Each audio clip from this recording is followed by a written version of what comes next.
This is a short case of a patient presenting with abdominal distension.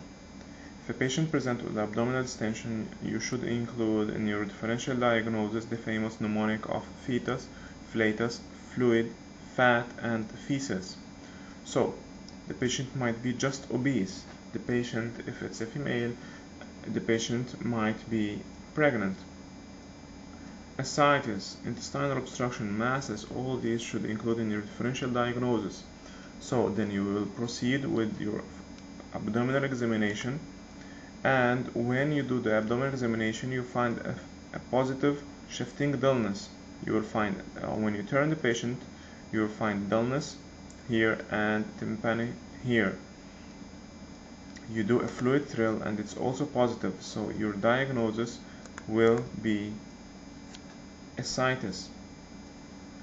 Okay, what is your differential diagnosis? The examiner tells you what's your differential diagnosis of ascites. You tell the examiner as like this: this patient has ascites, and this ascites might be a transudate or an exudate. Transudate causes of ascites include liver cirrhosis and right side heart failure and constrictive pericarditis, or diseases leading to hypoproteinemia, and those include nephrotic syndrome and protein losing enteropathy. If this patient has an exudate, the cause might be a malignancy, infection in the peritoneum, or more likely pyogenic or tuberculous, or pancreatitis. Other causes might include constrictive pericarditis and Magus syndrome, body chiari and lymphatic obstruction, and hypothyroidism. The examiner tells you, okay, you have those differential diagnoses, so what you want to examine else in this patient? You proceed telling that you want to look for the general condition of the patient. Okay, you want to check for the weight of the patient because it's important in the follow-up of patients with ascites, and if the patient is cachectic or not, which might indicate malignancy. You want to look for stigmata of chronic liver disease. You want to look for xanthelasma, parotid enlargement, jaundice, and gynecomastia, spider nevi, fingernail clubbing, leukonychia, palmar erythema, debutanous contracture, flabbing tremors, the ascites, which is a stigmata of chronic liver disease per se, and splenomegaly, caput medosa, loss of body hair, and testicular atrophy, lower limb edema, and bruces. So you tell the examiner that you want to look for the stigmatic chronic liver disease. After that, you want to check the vital signs of the patient, and if the patient feverish. If the patient is feverish, you should think that the cause might be infectious, or the patient might enter in complicated spontaneous bacterial peritonitis. Don't forget to check the jugulovenous pressure for evidence of right side heart failure and possibility of Kussmaul sign by asking the patient to take a deep breath, and the GVP raises, and this is found in constrictive pericarditis.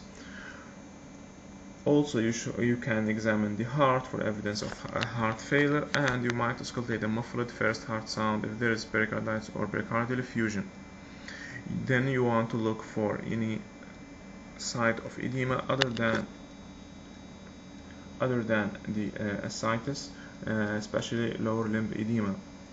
Then you might include a perirectum examination if you suspect malignancy.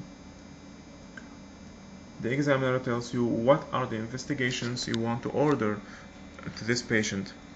Those investigations will include a complete blood count, an erythrocyte sedimentation rate and a C-reactive protein, and a liver function test, okay, because the patient might have a liver cirrhosis, a renal function test, okay, and urine microscopy, and microscopy especially for urine protein. Dipstick might be started at first, then a 24-hour urine collection is done if it's positive. Viral serology is essential as a cause of liver cirrhosis, and serum albumin is indicated for further investigations. Ultrasound of the abdomen, chest X-ray, which might show a pleural effusion, which might be associated in 10% of patients with ascites, or might be a part of Meiggs syndrome, or might be a part of heart failure. Then you want to do a paracentesis, okay, to check the aspirated fluid for macroscopy and microscopic examinations. By gross macroscopic examination, if the fluid is clear, it might indicate that this is a liver cirrhosis, or it's strawberry in color, liver cirrhosis. If the fluid is cloudy, this indicates that this patient might have an infectious ascites. If it's milky white, lymphatic obstruction, and if it's bloody, this might indicate malignancy. Microscopically, first thing, microscopy, culture and sensitivity, gram staining, and this includes gram staining and acid-fast bacilli, cytology for malignancy, amylase level for pancreatitis, and protein level for diagnosis, to help in the diagnosis, and glucose and neutrophil count. The interpretation of these include the acid-fast bacilli for tuberculosis, cytology for malignancy, gram staining to know if there is any associated infection and if there is spontaneous bacterial peritonitis, and amylase for pancreatitis. The protein. Regarding the protein, if the protein content of the aspirated fluid is more than 25 grams per liter and the serum ascites protein level is less than 11 grams per liter, this indicates that it's an exudative ascites.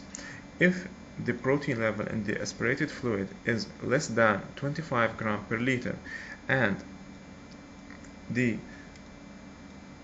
serum ascitic protein ratio is more than 11, equal or more than 11 grams per liter, this is an transudative ascitic fluid.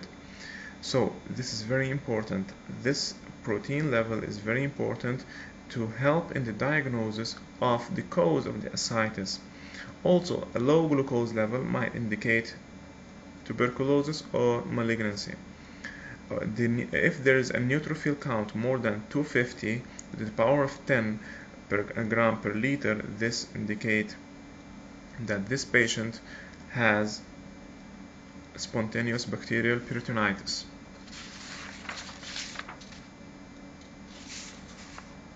Now, if this patient has ascites due to chronic liver disease, what does it indicate? If a patient with chronic liver disease has an ascites, what does it mean? It means that this patient is going into decompensation. This patient is going into a decompensated chronic liver disease. What are the other signs of decompensated liver disease? These other signs include 2 in the face, 2 on the belly of the patient, and 2 in the limbs. The patient might be confused, comatose, okay, indicating hepatic encephalopathy, or he might have a fetor hepaticus smell. Patient having ascites and caput medosa and lower limb edema. So the signs of decompensated chronic liver disease is fetor hepaticus and decreased level of consciousness, ascites and caput medosa, and last but not least, lower limb edema. The examiner tells you what is the management. First thing and first of all, management should include follow-up the patient with his weight and salt restriction, diuretics, which includes spironolactone, but if there is resistance, we give diuretics. If there is still resistance, paracentesis might be given. The other thing that might be used is transjugular intrahepatic portosystemic shunt in case of resistant ascites. What are the complications of ascites?